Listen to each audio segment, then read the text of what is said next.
Are we? Where is he? He's at waist here. He's at waist, so he has. Bring it here. Yeah. Yeah. I can mention how to do it. There's a few steps. We'll let you mix it up. How about Okay. that?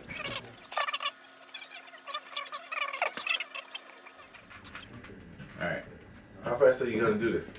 So my record is about 45 seconds, but I probably can't do it with this cube. It's a little clunky and just hard to turn. But I'll show you guys the steps to do this. So there's about 6 major steps that you go through in order to go from mixed to finished.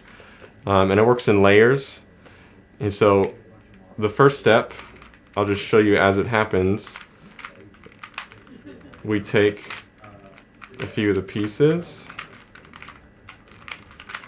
and we aim for a white cross. So there we go. We've got the cross. And you can see on the side that the colors match in kind of the middle piece lines up with the edge piece. So all these 4 colors are also matching. And the second step is to solve the first layer. So I want to get all of the pieces on the bottom to match correctly. So if we do a few turns,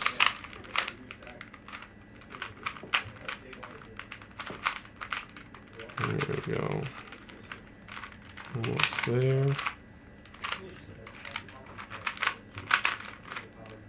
Alright, so this may be hard to show the camera, but everything on the first layer is done. So all the corners match the edge pieces. And so we kind of have this stripe of all the colors working correctly. And then of course, the top's going to be solved. Alright, so the next step is kind of to fill in the middle pieces along this middle layer. And so we're just going to put those pieces in where they belong.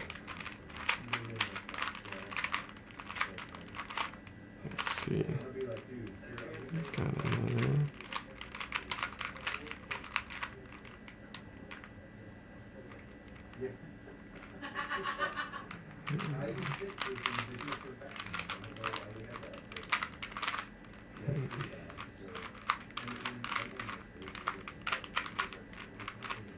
And one more. Let's see. Cool. All right, so we've got 2/3 of the Rubik's Cube solved, including the bottom still intact. And now it gets a little bit easier as we get closer. So just like before, we had that white cross at the beginning. At this step, we would want a yellow cross on top, just like that.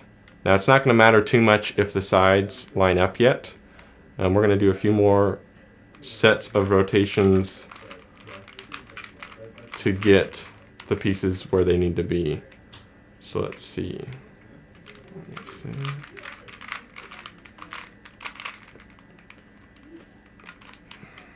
Alright, now this is hard to see, but we actually have the corner pieces all in the right place.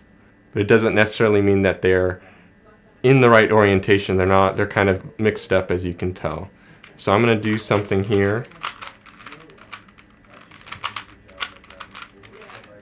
to turn all the pieces up, just like that. So we have all the yellow done, right? We have the bottom 2 layers done, we have the white done, and now we have a few pieces that are out of place, just like that. And so what I'm going to do is one more set of rotations, and if we cross our fingers, we're actually going to get a solved cube, just like that. So those are the steps you take, and again, I'm doing a certain set of, we call them rotations. It's an algorithm. Basically, it's a set of certain rotations that put different pieces in specific places once you're done. And so you have to learn all the different algorithms that build up to each step. Some of it's intuitive, where if you see a color here, right, it lines up with the color maybe on the opposite side. So it's just a matter of practicing, learning how to rotate the cube without getting disoriented or lost. And yeah, so just some practice, memorization, and that's how you solve the Rubik's Cube.